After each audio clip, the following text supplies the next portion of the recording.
You're sitting at breakfast, scrolling through your phone, and you see it. A cheerful email from your bank. "We value your partnership," it says.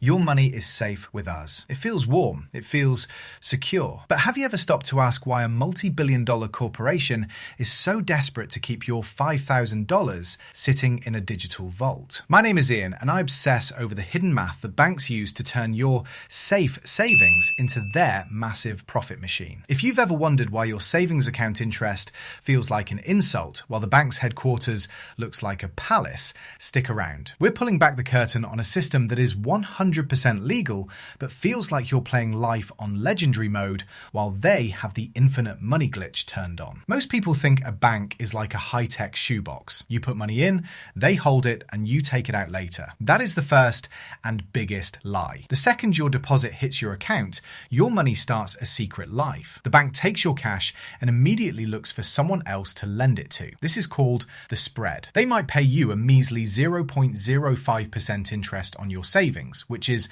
basically a rounding error. And then they turn around and lend that same money to your neighbor for a 7% car loan, or to a small business at 10% interest. Think about the math there. They are making 140 times more on your money than they are paying you for the privilege of holding it. If you tried to do that to a friend, they'd call you a scammer. When a bank does it, it's called net interest margin, and it's the heartbeat of their business. They love your money because it is the cheapest raw material on the planet. You are their unpaid supplier. But it gets weirder. You might think the bank can only lend out what they actually have in the vault.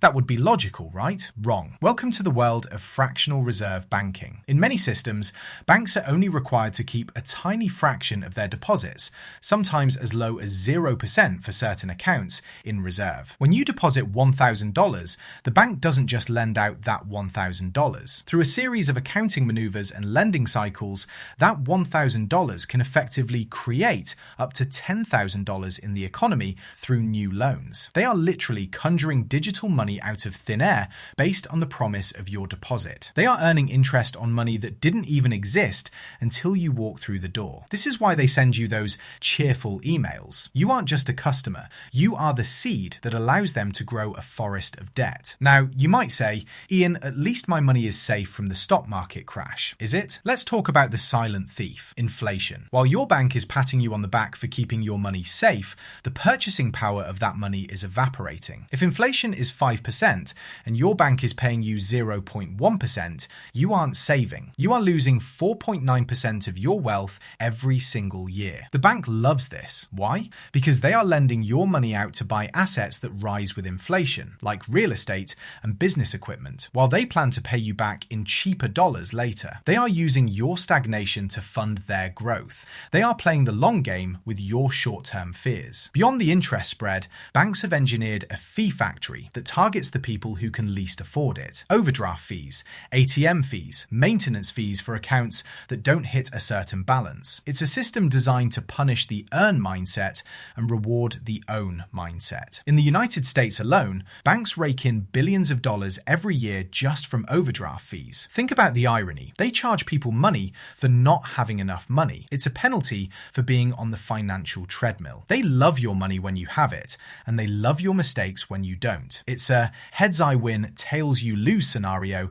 that stays hidden behind sleek apps and friendly tellers. Banks also love your money because it gives them a front row seat to your data. They know where you shop, what you eat, and how much you spend on Netflix. This data is a goldmine. It allows them to cross-sell you more debt. You buy a crib, here comes an email for a college savings plan or a bigger car loan. You buy a wedding ring, here's a pre-approved mortgage offer. They are using your own life events to deepen your subscription to their services. They want to be the middleman for every single breath you take. They don't just want your money, they want a percentage of your entire future. So if the system is designed to use your money for their benefit, what do? You have to stop being a saver and start being an owner. The wealthy don't keep millions of dollars in a standard savings account. They understand that a bank account is a tool for liquidity, not wealth building. They use the bank's own secret sauce against them. They buy assets that grow quietly, stocks, real estate, businesses.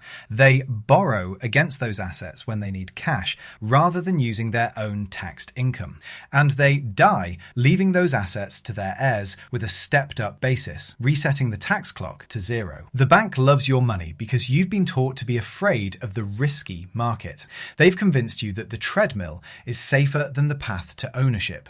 But once you see the math, once you see the spread and the fractional reserves, the fear starts to fade and the ownership mindset takes over.